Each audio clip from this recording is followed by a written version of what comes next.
আজকে আমরা যাচ্ছি কুষ্টিয়া শহরের মিলপাড়ায় কবি আজিজুল হক সড়কে অবস্থিত বিশ্বকবি রবীন্দ্রনাথ ঠাকুরের কুষ্টিয়া কুঠিবাড়ি বা টেগোর লজে।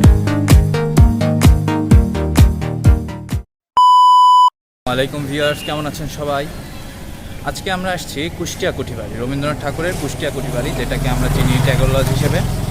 তো আজকে আমরা ঘুরবো ফিরবো, দেখবো টেগোর লজটা আসলে এর কাহিনীটা কি, কিছু যতটুকু সম্ভব সবাইকে জানানোর চেষ্টা করব।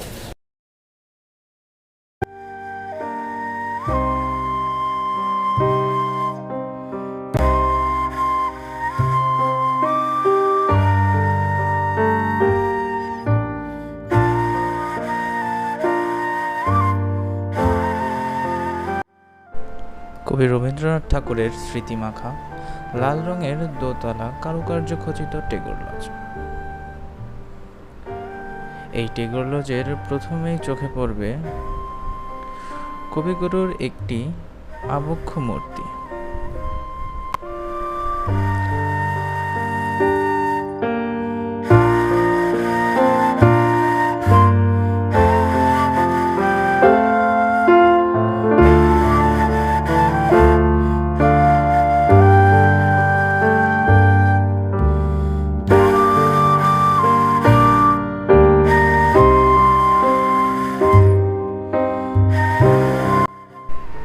নয় কাঠা জমির ওপর অবস্থিত টেগোর লজ।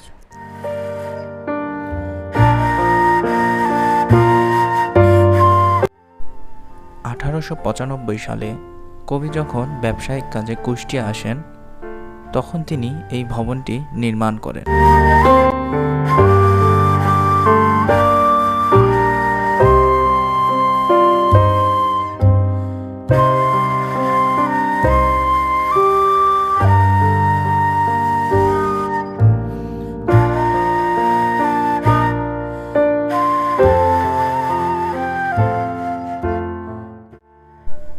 কবি ব্যবসায়িক কাজ ছাড়াও শিলাইদহ থেকে কলকাতা অথবা কলকাতা থেকে শিলাইদহ আসার পথে যাত্রাপথে তিনি এইখানে বিশ্রাম নিতেন।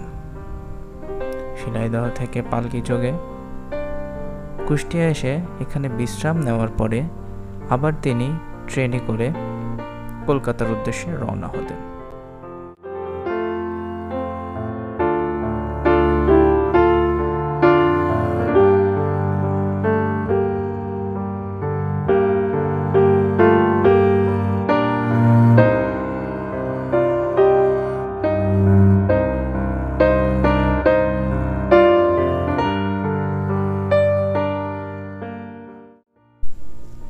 দুইতলা বিশিষ্ট বাড়ির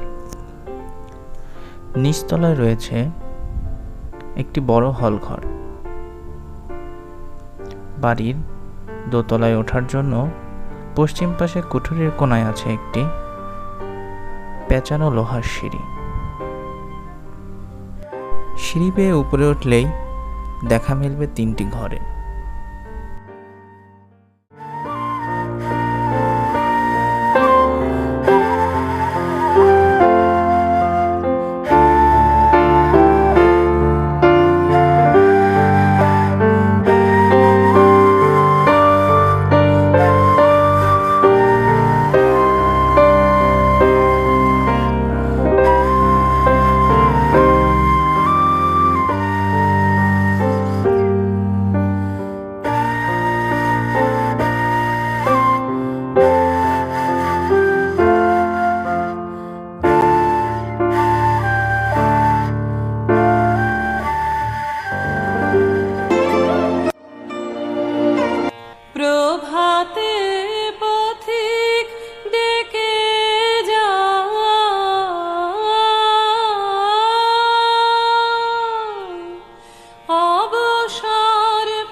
খেলা ঘর বাঁধতে লেগেছি। যা আমার সবার হেলা ফেলা যাচ্ছে ছড়া ছড়ি। পুরনো ভাঙা দিনের ঢেলা তাই দিয়ে ঘর গড়ি। যা আমার সবার হেলা ফেলা যাচ্ছে ছড়া ছড়ি। পুরনো ভাঙা দিনের ঢেলা তাই দিয়ে ঘর গড়ি। যে আমার নতুন খেলার জম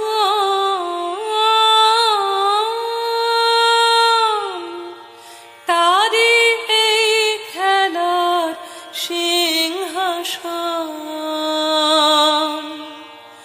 যে আমার নতুন খেলার জম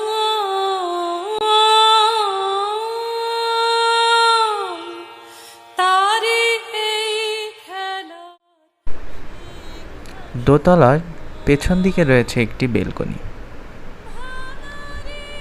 জোড়া দেবে সে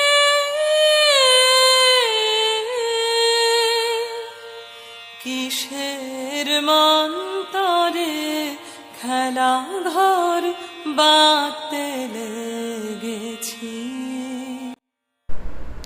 দোতলা থেকে বাড়ির চারপাশটা বেশ ভালোভাবেই দেখা যায়।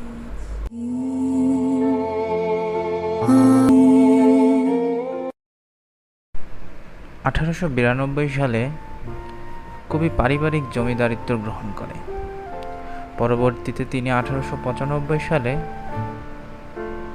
ব্যবসায়িক কাজে কুষ্টিয়া আসেন। তখন তিনি এই বাড়িতেই তার সকল ব্যবসায়িক কর্মকাণ্ড পরিচালনা করতেন। প্রতিষ্ঠা করেন টেগর অ্যান্ড কোম্পানি। তার সাথে তার সহযোগী হিসেবে ছিলেন তার ভ্রাতুষ্পুত্র সুরেন্দ্রনাথ ও বলেন্দ্রনাথ। এই বেলকনি থেকে তার সেই কোম্পানির কিছু স্থাপনা এখনো চোখে পড়বে।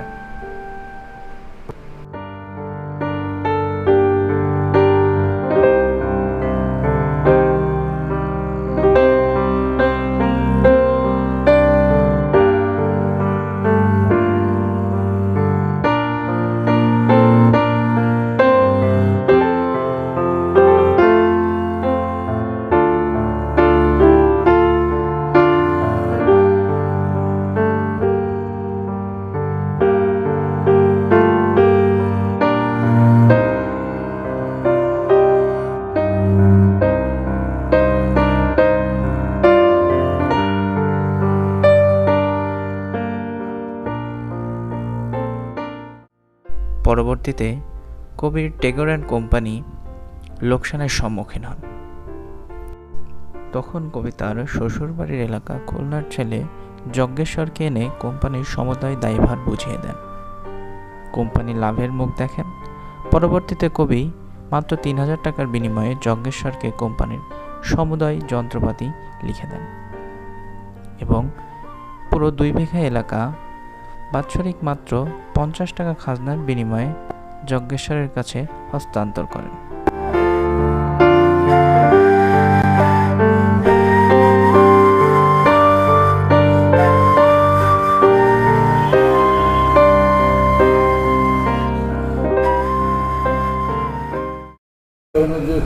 ওই রবীন্দ্রনাথ যখন এই দেশে আসেন 3টে পরগনা নিয়ে আসেন, তার বাবা পাঠায় ওখান থেকে। 3টে পরগনা হলো একটা প্রতিশোধ, নওগাঁর প্রতিশোধ, আর এটা হলো শাহজাদপুর, সিরাজগঞ্জ আর এই শিলাইদহ। 3 জমিদারির 3 পরগনা নিয়ে উনি আসেন। কিন্তু এই শিলাইদহ আবাসিকভাবে তিনি সাংসারিকভাবে থাকতেন, আর এইটা ছিল তার আন্ডারে। উনি প্রজা কল্যাণের জন্য শিলাইদহতে সমবায় সমিতি তৈরি করে দিয়েছিলেন। এইখানে প্রজা কল্যাণের জন্য উনি ব্যবসা শুরু করেছিলেন বড় করে, যে ব্যবসাটা যার ব্যবসা প্রতিষ্ঠা করেছিল তার বাবারা।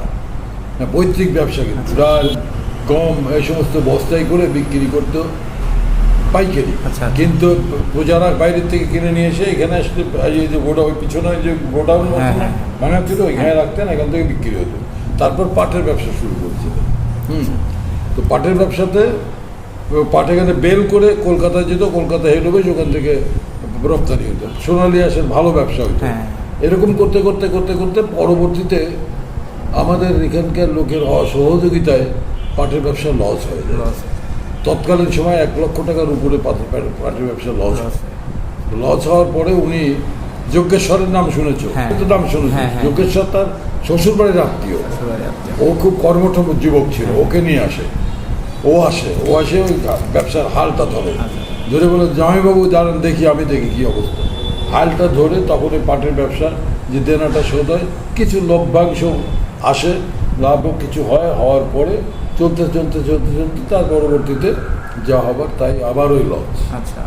তারপরে উনি যখন আসেন সে দুজন ভাতিজার সাথে করে নিয়ে এসেছিলেন, ভাতিজার আগেই চলে গেছিলেন। আচ্ছা। আর এই বাড়িটা উনি আসতেন, ব্যবসা হিসাব দেখতেন। শিলাইদহ থেকে নৌকায় চড়ে ওখান থেকে গড়াই নদী হয়ে, পদ্মা থেকে গড়াই নদী হয়ে এখানে সেই ঘাটে নামতেন। হ্যাঁ, এই ঘোড়ার ঘাট, এখানে নেমে এখান থেকে এসে এখানে উঠতেন, রাত থাকতেন, হিসাবপত্র দেখতেন। সকালে ট্রেন আসলে কলকাতা যেতেন, আবার কলকাতা থেকে যখন আসতেন তখন এখানে রাত কাটাতেন, হিসাবপত্র দেখতেন, তারপরে চলে যেতেন উনি ওই শিলাইদহ। তো এইখানে তিনি অসংখ্য চিঠিপত্রের উত্তর দিয়েছেন, চিঠিপত্র লিখতেন এখানে বসে। চিঠিপত্র উত্তর এখানে দিয়েছেন এখানে বসে। এইটাই বড় ব্যাপার। আর তার স্মৃতির আর একটা বিষয় আছে, খুব বড় একটি স্মৃতি, সেটা হলো যে ওপরে যে লন আছে না, ওই লনে তো মহাত্মা গান্ধীর স্বদেশী আন্দোলনের সময় সহমত পোষণ করে উনি ওই কয়েকটা তাঁত হাতে কাটার চরকা ওইটাও বসিয়েছিলেন গোটা কথা উপরে। হ্যাঁ, কালের বিবর্তনে শেষ হবার নেই। তারপরে আখমারের কল তৈরি করা শুরু করেন উনি, যে গরু দিয়ে ঘুরে আখমারানো কল, আখমারাই করা, রয় করা। তারপর কড়াই তৈরি হতো, এখানে লৌহজাত বড় কিছু তৈরি হতো। উনি চেয়েছিলেন যে এখানে একটা বড় প্রতিষ্ঠান হোক, শিল্প তৈরি হোক, জনগণ কাজ করে খাক, এই আর কি। কিন্তু পরিশেষে সেটা হয়নি। এটা আসলে জমিদারি তো, উনি তো সে মানে ওই কী বল বৈষয়িক ছিলেন না, খুব একটা বৈষয়িক ছিলেন না বলে এটা করতে পারেন নাই উনি। তারপরে যা আবার তাই উনি ওই যজ্ঞেশ্বরকে মাত্র 3000 টাকায় এইটা দিয়ে এইখানে এইসব আরও জমি আছে এখন দিয়ে চলে যায়। তারপরে এটা সম্পূর্ণ বেহাল তখনই চলে যায়। তো ভিউয়ার্স, এই ছিল আমার আজকের ভিডিওতে। দেখা হবে আবার অন্য কোনো ভিডিওতে। আমার ভিডিওটি যদি আপনাদের ভালো লেগে থাকে তবে ভিডিওটিতে লাইক, কমেন্ট ও শেয়ার করতে ভুলবেন না, এবং আমার চ্যানেলটিতে সাবস্ক্রাইব করে বেল আইকনটি প্রেস করে দিতে ভুলবেন না। ধন্যবাদ। আসসালামু আলাইকুম।